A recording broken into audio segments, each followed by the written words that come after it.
নমস্কার বন্ধুরা, আবার একটি নতুন ভিডিওতে আপনাদের সবাইকে স্বাগতম। আজকে আমি আমার কোনো দৈনন্দিন রুটিন শেয়ার করছি না, বা আমি আমার মেয়েদেরও কোনো দৈনন্দিন রুটিন আপনাদের সাথে শেয়ার করছি না। আজকে শেয়ার করব এই যে ছোটোবেলার আমাদের ইমোশনাল যেটাকে বলা হয় আর কি, ইমোশনাল এই কড়াইগুলো দুপুর হলেই ছুটতাম কাদের কড়াই বাড়িতে এরকম কড়াই হয়েছে সেই কড়াইগুলো তুলবো বলে। আর এখন যেমন বাচ্চা কাচ্চাদের এই সমস্ত ব্যাপারে কোনো হুজ্জুকি নেই, তো আমাদের ব্যাপার ছিল তখন শীতকাল হলে এই দু একটা করে এরকম কড়াই তুলতে যাব, তাতেই পাশাপাশি যারা থাকতো তারা না কত রকমের নিন্দা করতো, কত রকমের গালাগালি পারতো, তবুও আমরা এই সমস্ত বিষয়ের প্রতি বেশি ঝোঁক ছিল।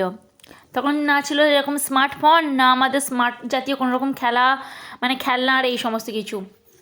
তো এই সমস্ত কিছু নিয়ে তখন আমাদের শৈশবটা কাটতো। তো যাই হোক, সজনা ফুলটা দেখুন একদম সামনেই কেমন ফুলগুলো হয়েছে। এবার ছাদ থেকে যদি দেখানো হতো যে ফুলগুলো কেমন হয়েছে তাহলে অবশ্যই ভালো বোঝা যেত। আর যেহেতু এটা একদম নিচ থেকে বোঝা যায়, তো ভয়েস দিচ্ছে বুঝতেই পারছেন কেমন চেঁচাচ্ছে, এখন সবসময় এইভাবে চিৎকার করে। আর আমার ভয়েস যত না বেশি শোনা যায় তার চেয়ে বেশি ওর ভয়েস শোনা যায় আর কি। তো যাই হোক, এই সজনা ফুলগুলো দেখুন নিচে কতটা পরিমাণে পড়েছে, আর সাথে সাথে এই কড়াই ফুলগুলো বেশ ফুটেছে সুন্দর হয়ে। এখানে নিচে এই ফুলগুলো যে পড়েছে এখান থেকে কিছু কিছু ফুল কুড়িয়ে নেব।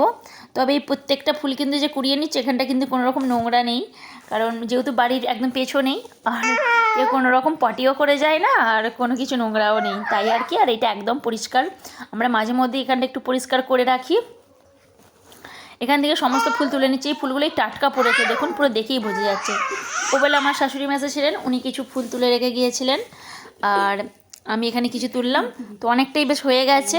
তো এটা দিয়ে আপনাদেরকে আজকে দেখাবো কিভাবে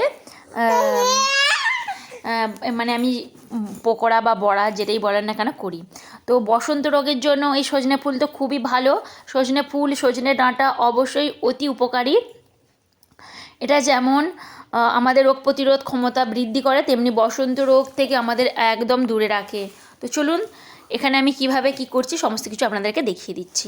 তো প্রথমে ভালোভাবে ফুলগুলো বেছে নিয়েছি, আর জল দিয়ে 2 বা 3 বার করে এইভাবে ভালো করে একটু ঝাঁকিয়ে ঝাঁকিয়ে জলটা নিকড়ে তুলে নিতে হবে। তো আমি এখানে প্রথমে একবার এইভাবে তুলে নিচ্ছি, তো আপনারা এখানে 3-4 বার ভালোভাবে তুলে নেবেন। এরপর আসি কিভাবে আপনারা এই তিতা ভাবটা কাটিয়ে উঠবেন এবং পুরোপুরি বেশ পরিষ্কার পরিচ্ছন্নভাবে রান্নাবান্নাটাও যাতে হয়। তো প্রথমেই আমি এখানে যেটা করেছি পুষ্টিগুণটা যাতে বজায় থাকে সেই জন্য আমি প্রথমে এখানে জলটা পুরোপুরি ফুটিয়ে নিয়েছি। এখানে কিন্তু জলটা ফুটিয়ে গ্যাসটা কিন্তু অফ করে দিতে হবে। গ্যাসটা মানে গ্যাসটা জ্বালিয়ে রাখবেন না, বা জলটা ফুটবে সেই সময় কিন্তু ফুলটা দিয়ে দেবেন না, কারণ যদি ফোটে তারপর যদি এরকম দিয়ে দেন তাহলে কিন্তু পুষ্টিগুণটা পুরোপুরি নষ্ট হয়ে যায়। আর এখানে জলটা পুরোপুরি গরম করে বা একটু ভালো রকমভাবেই কষকষের মতন গরম করে নিয়ে তারপরে ফুলটা ডুবিয়ে রাখবেন 2 থেকে 3 মিনিট বা 5 মিনিটের মতন। 5 মিনিট পর জলটা এইভাবে নিগড়ে তুলে নেবেন। এখানে হালকা হালকা বেশ ভালো রকমই গরম আছে, তবুও আর কি আমি হাত দিয়ে একটু তুলে নিচ্ছি। তো গরম তো একটু লাগছেই, আর এইভাবে জলটা কিন্তু পুরোপুরি নিগড়ে নিতে হবে। দেখুন একটু পরে একটুও কিন্তু জল থাকবে না। তো আর কি আমি এখানে দেখুন সমস্ত জলটা এভাবে চেপে চেপে পুরোপুরি ঝরিয়ে নিয়েছি।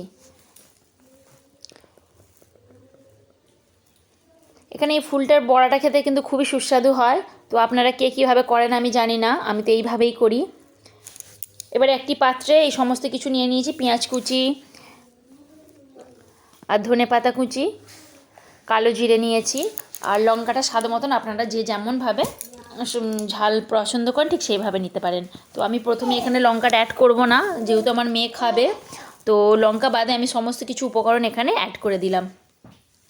এবার করতে হবে কি ভালোভাবে, মানে এখানে আগে কোনো রকম বেসন আটা দেওয়া যাবে না। এবার এখানে আমি স্বাদ মতো লবণ দিয়ে দিলাম। এবার সব ভালো রকমভাবে মাখিয়ে নিতে হবে, আর মাখনটা কিন্তু পুরোপুরি কচলে কচলে মাখাতে হবে। এখানে কোনো রকম জল অ্যাড করা চলবে না। আপনারা এইভাবে করে দেখুন, বিশ্বাস করুন খুব সুন্দর খেতে হয়, আর আমি এটা প্রায় টাইম করে থাকি। এরপরে পরিমাণ মতন বেসন নিয়ে নিতে হবে। কিন্তু বেসন নেবার আগে এখানে একটু হলুদ গুঁড়ো এবং আমি হালকা করে লঙ্কা গুঁড়ো নিয়ে নিলাম, যাতে টেস্টটা আরও সুন্দর হয়। এবার পরিমাণ মতন বেসন নিতে পারেন, তবে বেসনটা যে নেবেন যেন বেসনের পরিমাণটা খুব একটা বেশি না হয়। মানে বেসনটা ধরুন বেশি মুখে পড়ছে কিন্তু এই ফুলগুলো বা এই উপকরণগুলো কম পড়ছে, তাহলে কিন্তু একটুও ভালো লাগবে না। বেসনটা যাতে বেশ একটু আঠা ভাবটা হবে এবং যাতে সমস্ত কিছু উপকরণ একসাথে বজায় থাকে, মানে একসাথে একযোগে থাকে, এক সূত্রে বেঁধে থাকে, সেই রকমভাবে আপনারা শুধুমাত্র বেসনটা দেবেন।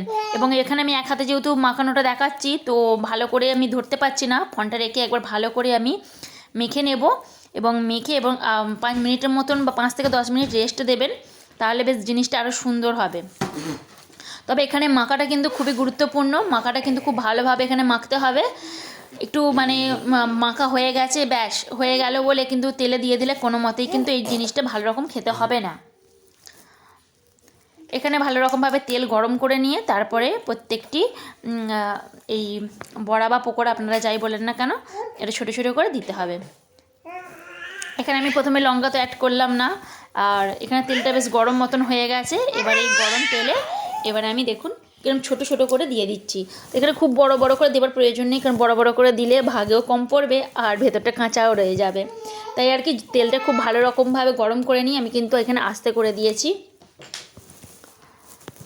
তো আমাকে এই কোঁড়াটা নিয়ে অনেকেই যেমন বলে থাকেন যে কোঁড়াটা কেন এত কালো, আমাকে একজন এমনি বলেইছিলেন। তো আজকে বলি, কোঁড়াটা কালো কারণ যখন মেয়েটা ছোটো মেয়েটা যখন পেটে ছিল, তো সেই সময় আমার পক্ষে সম্ভবই ছিল না কোনো রকমভাবে বাসনপত্র মাজা বা এই কোঁড়া মাজা। খাওয়া দাওয়ার পর যা হোক করে আমি এই সমস্ত কিছুর পর এই কড়াইটা মানে মাজতাম যে কীভাবে সে আমিই জানি, শুধুমাত্র থালা বাসনগুলো যা হোকভাবে মাজতাম, আর এই কড়াইটা মাজতে খুবই কষ্ট হতো সেই সময় আর কি। 4-5টা এরকম কালো হয়ে গেছে, তো এখন তো ভালোভাবে মেজে মেজে পুরো 4-5টা তুললেও আর এই উপরের দিকটা তুলতে পারলাম না কিছুতেই। তো যাই হোক, ওই দিকে মেয়েটার জন্য কিছু লঙ্কা ছাড়া পকোড়া তুলে দিয়েছিলাম, আর এখানে লঙ্কা অ্যাড করে নিয়ে কিছু পকোড়া দেখুন লাল লাল করে ভেজে নিয়েছি। তবে এখানে দেখুন ভেতরটা কিন্তু পুরোপুরি আস্তে করে ভাজলে কি হবে, ভেতরটাও এবং বাইরেটাও দুটোই বেশ ভালোভাবে নরম মানে মুচমুচে মতন হবে। প্রথমে যেগুলো আমি ভেজেছিলাম সেগুলো মেখে দিয়ে চলে এসেছি আগেই, কারণ গরম গরম না খেলে ভালো লাগবে না। আর ভেতরটা দেখুন কীরকম হয়েছে, ভেতরটা কিন্তু একটুও কাঁচা নেই, আর দেখতেও কত সুন্দর হয়েছে আর পুরো মোচমোচ করছে। তবে হ্যাঁ, আমি এখানে ডুবো তেলে ভেজেছি, এবার আপনারা আপনাদের মতন ভাজতে পারেন।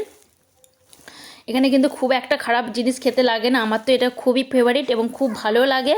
আপনারা বাড়িতে ট্রাই করে দেখুন, আশা তো করছি খুব ভালো লাগবে। তো বাড়িতে ট্রাই করে অবশ্যই কিন্তু জানাবেন কেমন হয়েছে জিনিসটি খেতে।